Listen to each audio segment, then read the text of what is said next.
Hello everyone and welcome to Chess with M&M. Today I brought to you so exciting game and the game 1 from the semi-finals of Lindores Abbey Rabid challenge on chess24.com between the world champion Magnus Carlsen and the rank 2 on the world and in blitz and also in Rabid Hikaru Nakamura. So let's see what happened in this exciting game. Carlsen with the white pieces and Nakamura with the black pieces. Carlsen opened this game by e4, king's pawn opening and the aggressive players opening. e5, knight to f3, knight to c6, and here the most played moves, it is bishop to c4 or bishop to b5, alright? But Carlsen here played d4, and Carlsen came to the game without mercy. Carlsen want to start the action on the move 3. He want to open the middle immediately. Why? Why? E capture on d4, knight capture on d4, and now knight capture on d4, and now bishop to c5. Bishop to c5 attacking the knight on the d4 twice, knight capture on c6, and now queen to f6. Queen to f6 threatening checkmate on the f2 square, also threatening the knight on the c3. c6, sorry. So here queen to f3 by Carlsen, queen to f3 offering to trade the queens. And Nakamura here played d capture on c6, saying to Carlsen, if you want to capture my queen and if you want to exchange the queens, I have no problem, but develop my knight, alright? And Carlsen, of course, did not capture on the f6, and he simply played knight to c3. Knight to c3, saying to Nakamura, if you want to capture, I have no problem about trading the queens, but my problem is about developing your knight. Stop it. Get some help. So knight to c3, and now bishop to e6, developing the bishop, waiting Carlsen to capture and to develop this knight to the f6 square, but Carlsen simply here again not interested, and he played bishop to e3, attacking the bishop on the c5, and bishop to b4, attacking the knight on the c3 twice, and here Carlsen simply castled. And the question is, can the black touch the pawn on the the knight on the c3 or not? Pause the video for a couple of seconds and try to find the move. It's not too hard move. The move here is, the problem here is after bishop capture and pawn capture and queen capture, bishop to d4 will be deadly. Bishop to d4, threatening the queen, and when you move your queen to anywhere, bishop capture on g7 is the next move, and after bishop capture on g7, the black will lose the exchange in the next move. So for this season here, after queenside castles by Carlsen, here Nakamura said, okay, now you don't want to capture and you don't want to develop my knight, so I will capture on the f3 and I will destroy your pawn structure. And Carlsen said, welcome. Queen capture on f3, g capture on f3, and now knight to e7, developing the knight. h4 by Carlsen, grabbing a space on the king side, and now bishop capture on c3 and pawn capture on c3. And here, if you're looking to the pawn structure of the white, we will see the white's pawn structure is so bad. He has a single pawn on the a file, also a double pawns on the c, and also on the f files. Also, he has a single pawn on the h4.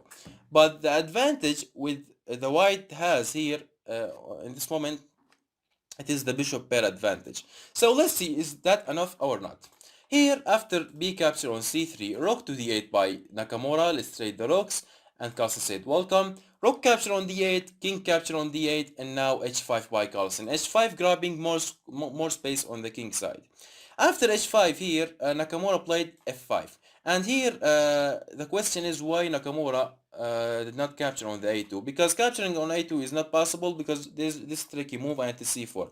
c4 will trap this bishop. This bishop now cannot go back anymore. So after c4, king to b2 and king capture on a2, the next moves, and there is no way to prevent this. So for this season here, capturing on the a2 is not possible. Also, capturing on the a7 for the white is not possible too, because b6 again will trap the bishop, and king to c8, king c8, king b7, and king capture on a7 the next moves. So for this season here, after king capture on d8, h5 by Carlsen, and now f5 by Nakamura. f5 by Nakamura, and Nakamura here saying to Carlsen, please capture on the e capture on e5, and let me develop my knight. But Carlsen here simply said, no, I will play c4, closing this diagonal on your bishop, and also if you capture F capture on e4, I will capture by the pawn. F capture on e4, still controlling the d5 and also the f5 squares from your knight, and not allow this knight to come to the game. Also by the pawn on the h5, now the g6 square get controlled. So this technically this knight is out of the game, and this is what Carlsen work on it. So here after c4, Nakamura played rook to d8, hopes that Carlsen will capture in the future and he will develop his knight, but Carlsen's not interested. Carlsen here simply played rook to g1. Rook to g1, attacking the pawn on the g7. Rook to f7, guarding the pawn on the g7, and now a4 by Carlsen. a4, grabbing as I grab it a space on the king side, I want to grab a space on the queen side too. Why not? a6, I want to push b5 and make to myself a passive pawn on the queen side, but here simply Carlsen pushed a4, a5. Don't make to yourself a passive pawn on the queen side. Don't develop this knight. Don't do anything. Carlsen squeezing Nakamura like something. I don't know. However, they ask you how you are, you just have to say that you're fine when you're not really fine. so after a5, okay, preventing b5 and making a passed pawn for the black. Here Nakamura pushed g6. g6 hoping to open some files and also making some squares for his knight, but here Carlsen simply played rook to g5. Rook to g5, saying to Nakamura, if you want to capture, then I will capture by my rook capture on h5. Now my unuseful rook on the g1, now it's on the h5, so active and so useful, putting a pressure on the h7 square, also on the f5 square. So here for this season, sorry not here, okay, so here after rook to g5, Nakamura here and okay, and please stand by.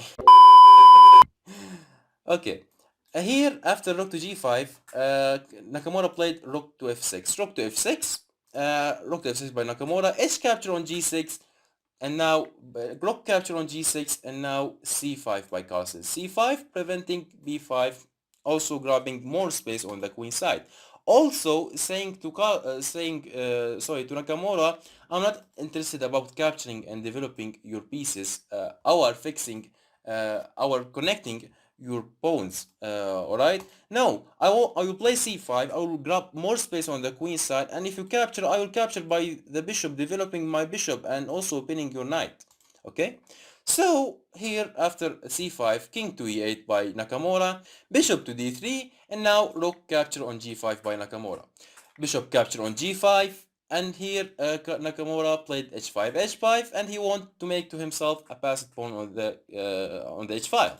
So after h5, here Carlsen played king to d2. The king has to game to the game, and king to f8 by Nakamura. And king to f8 was a blunder, a mistake, or a blunder by Nakamura. Why? Because simply here the white has this move, and it is bishop to f4. Bishop to f4 attacking the pawn on the c7, and there is no way to guard the pawn.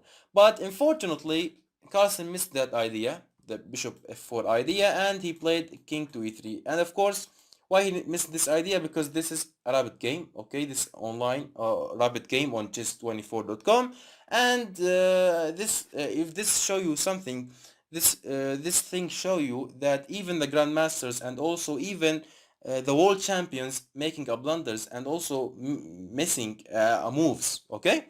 So after king to e3, Nakamura here played king to f7.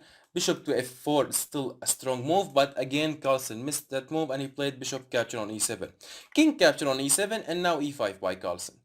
h4 by Nakamura, I want to make to myself a passed pawn on the fourth rank or something, but here Carlsen simply pushed f4, supporting his pawn on the e5, also opening the way for the king to stop this h pawn. So after f4, here Nakamura played king to d7, okay? King to d7, he want to push b5 with this king's help, and then he want to make to himself a passed pawn on the queen side. So after king to d7, f3 by Carlsen, b6, a capture on b6, c capture on b6, and here Carlsen played bishop capture on h6. And bishop capture on h6, it seems like a blunder. Why? Because Nakamura after bishop capture on a6 played b5. b5, now this bishop trapped. You cannot move this bishop back anymore. So after b5, now the threat is bishop king to c7, king b8, king a7, and king capture on a6, and there is nothing to worry. There is nothing to prevent this threat. But believe it or not, this position is winning for the white. Why? Because okay, now you will play these moves, okay, and you will grab my knight by my bishop, sorry, but your king will be so far about the party, which we will see now. Here, after b5, Carlsen played king to f2, king to c7 by Carlsen, king to g2, and king to b8, king to h3, king to a7, king capture on h4, king capture on h6, and now king to g5. And the difference here is this king is so active while this king is so far from the party, also is so unuseful on the a6. And now here the threat is bishop to king to f6, threatening the bishop. When you move this bishop, then I will capture the pawn on the f5. I will move my king to the e5, to the d5, sorry, to the e6, and then to the d6, and then I will push the f and also the e pawns. How you will prevent this? There is no way to prevent this. Here, after king to g5, Nakamura played king to b7, and now king to f6, king to f6, attacking the bishop on the e6, bishop to d5, and now c3. c3, putting the pawn on dark square, and now king to c7, trying to reaching and trying to stopping the white's threat. But here Carlsen simply played bishop capture on f5, king to d7, king to f6 by Carlsen, controlling the e7 square. Why? Because here after bishop capture on f3, Carlsen played king to e6, and now after king back to e8, king to e5 by Carlsen, I want to push my f pawn, king to g4, trying to do something, but Nakamura has nothing to do after this. After this, here Carlsen played f5, king to h3, f6, king to bishop to g4, king to d6, and now bishop to h3 again, e7 by Carlsen, and here Nakamura played king to f7. Of course, here if you play something like bishop to d7, this doesn't work actually, because simply here the black can play king to c7, and now the black here is in 6 rank. Why? Because if you move this pawn, you will lose him. Also, if you move the bishop to anywhere, then you will lose the pawn on the c6. Also, if you move your king, so you will lose your bishop on the d7. So for the season here, after e7, Nakamura simply played king to f7, king capture on c6, and it was in this position that Hikaru Nakamura designed the game. Now why Nakamura designed the game? Because here the threat is, example here the black played anything like king to g4. Now the threat is playing queen to d6, and then pushing c6, c7, c8, queening. How you prevent this? There is no way. Example, bishop to h3, c6, bishop to g4, here c7. Even if you play something like bishop to c8, then simply I have king to c6, and then king to b6, king to a7, then king to b8, attacking the bishop. When you move this bishop away, I will queening. When you sacrifice your bishop, I will recapture by my king, and it will be 3 passed pawns against 3 passed pawns and king against a king and 1 pawn, and this completely winning for the white. So for this season here, after king to capture on c6 in this position, that Nakamura just resigned the game. So yeah, this is the game. Hope you enjoyed it. If you enjoyed the video, please don't forget us by the like and subscribe. Also, you can support us on Patreon. The link is below the video. And also you can check out my previous videos, and see you in the next videos.